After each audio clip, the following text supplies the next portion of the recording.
Jadi memang benar bahwa kalau kita lihat ini perang berkelanjutan ini memang berdampak luar biasa, terutama terhadap bahan baku. Kalau terhadap perdagangan makanan minuman kita ke Rusia dan Ukraina sebenarnya tidak terlalu besar ya. Kita tahun lalu kita ekspor tuh hanya sekitar 70-80 juta US dollar ke Rusia dan Ukraina ya, tidak terlalu berdampak. Tapi kita Ukraina merupakan salah satu nomor 2 pemasok gandum ya, 27% dari total kebutuhan kita sebesar totalnya 11,5 juta, itu 27% dari Ukraina.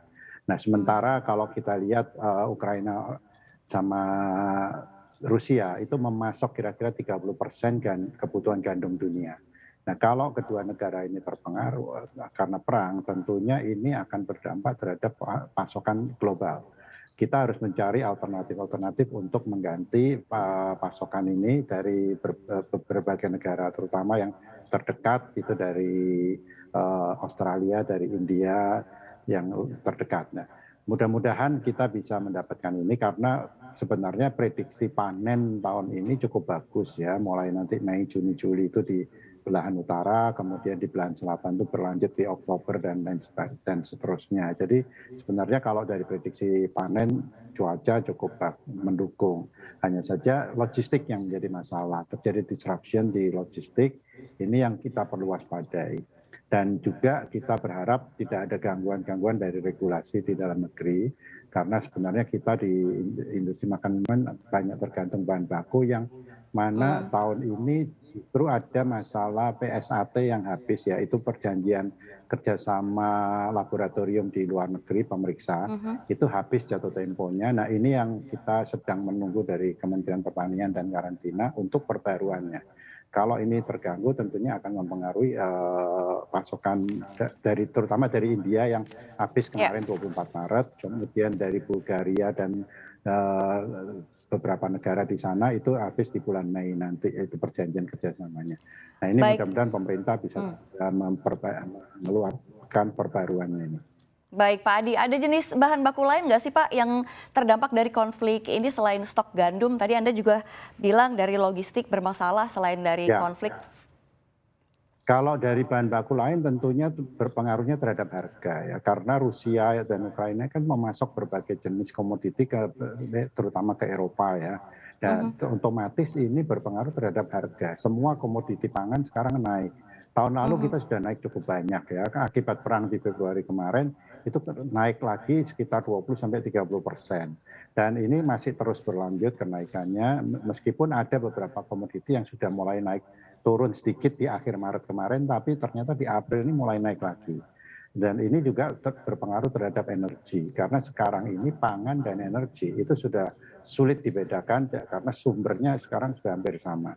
Sumber-sumber pangan sekarang digunakan untuk energi juga. Nah, ini pengaruh tidak langsung terhadap harga dan ketersediaan di global yang menjadi masalah.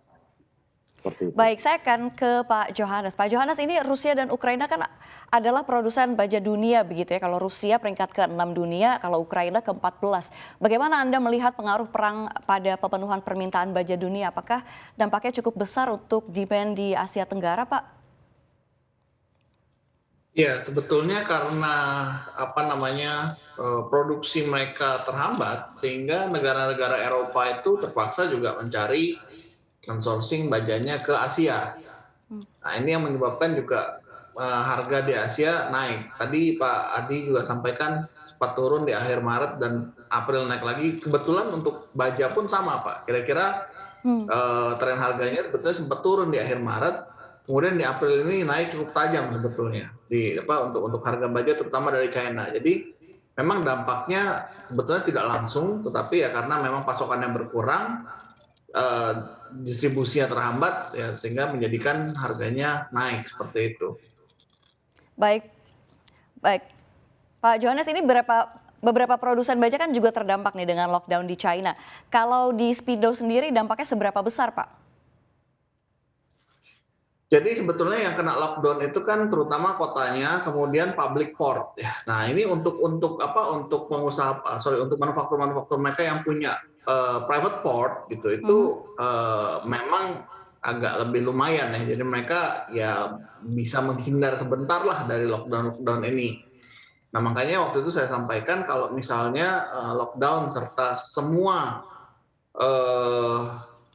katakanlah kemelut bahan baku ini, kalau mau lebih dramatis itu ya, akan berimbas lebih banyak kepada pemain-pemain dengan skala yang lebih kecil dengan kekuatan modal kerja yang lebih rendah. Kenapa? Karena kalau per kami, yaitu kami bisa dealing langsung dengan manufaktur-manufaktur besar yang pada umumnya mereka punya port sendiri, mereka punya fleet sendiri dan sebagainya, itu agak lumayan. Tapi kalau yang harus beli rame-rame, nah itu yang harus lewat public port, ini yang memang dampaknya akan lebih terasa seperti itu.